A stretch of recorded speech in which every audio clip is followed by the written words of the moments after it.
Boa tarde, vamos conversar agora com o professor Dr. Renato Serena Fontanelli, que é engenheiro agrônomo, pesquisador da Embrapa e professor na Universidade de Passo Fundo. O professor Fontanelli é um dos autores de um artigo que foi publicado na edição de julho-agosto da revista Plantio Direto, no qual é falado sobre a importância e, podemos dizer, a necessidade da integração de sistemas de produção, agricultura, pecuária, silvicultura, fruticultura, enfim. Iremos ter uma breve conversa a respeito desse conteúdo publicado nessa última edição. Professor, boa tarde, muito obrigado por aceitar esse convite. Vamos ser bem objetivos. No início do artigo, fala-se sobre projeções da FAO sobre a população humana. Se estima chegar a 10 bilhões de pessoas pelo ano de 2050. Comenta um pouco a respeito disso, se puder. Veja bem, a partir do momento que a gente tenta estabelecer algumas perspectivas, né, no mundo, tem projeções tipo de evolução da produção de qualquer cultura, por exemplo, de soja, de trigo, né? Se estabelece cenários mais otimistas, realistas ou em função até de recursos, né? Quando se trata de projeção de evolução da população da Terra, a FAO, né, que é um órgão das Nações Unidas, né? No caso, a FAO vamos dizer, o segmento que trata da alimentação mundial, né? É claro que a cada dia que passa, qualquer pessoa quer ter mais acesso a goodies, né, as coisas boas aí que normalmente são disponibilizadas, né? Não só coisas básicas de alimentação, mas a gente quer diminuir, por exemplo, o esforço também, né? Veja o agricultor lá, ele quer mecanizar, quer viver mais, né? Não tem por que só fazer força. E um dos cenários aí estabelecido pela FAO é que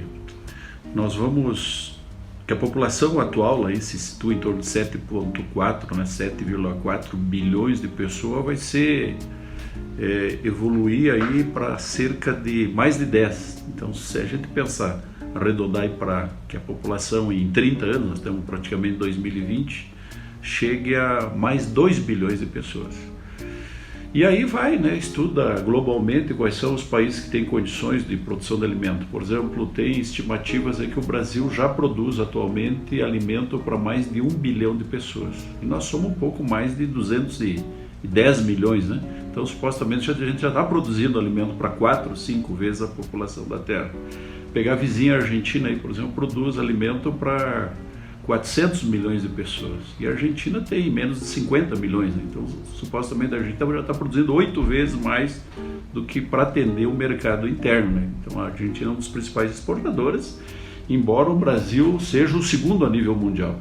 Em síntese, assim, nós temos uma oportunidade de produzir alimentos. Em função dos recursos disponíveis, a FAO estima que o Brasil será responsável por 30% a 40% a mais dessa população. Em outras palavras, além do que nós já estamos atendendo, significa que nós temos uma perspectiva, um mercado de 600 a 800 milhões de pessoas, né? Estou pegando redondo, 30% de 2 bilhões, né? São 600 milhões a mais de bocas que precisa alimentar, ou 40%, né? No caso seria 800 milhões. Em outras palavras, é praticamente dobrar o que o Brasil já faz hoje. E uma das maneiras de se fazer isso, já estou emendando aí, é que se faz isso através do aproveitamento melhor dos recursos, né? Por exemplo, a região sul brasileira chove todo ano. Por que nós vamos fazer só uma safra de verão? E a gente sabe que a maior parte das culturas que a gente desenvolve, ou a maior parte dos produtores já faz o suficiente, muitas vezes fazendo uma safra de milho, de soja ou de arroz, né? Só que nós temos chuva os 12 meses do ano, tem temperatura, tem luminosidade, né? Nós podemos fazer mais do que estamos fazendo, né? E o grande diferencial da região sul brasileira é utilizar através do inverno, né? Principalmente o inverno, e aí entra o papel dos cereais de inverno, da Embrapa Trigo, e do meu papel como pesquisador, como educador, né? Eu fui contratado há 30 anos atrás aqui para a Embrapa para desenvolver tecnologias além do grão. Eu não estou preocupado aqui de produzir grão de trigo, né? Isso aí tem, a maior parte do centro faz isso. Estou preocupado em desenvolver tecnologias assim que possa agregar mais renda no inverno. Silagem, por exemplo, silagem de aveia, silagem de trigo, grãos para alimentação animal, né? Não só de bovinos, de leite, de corte, mas também de suínos e aves. Basicamente é isso aí. Uhum.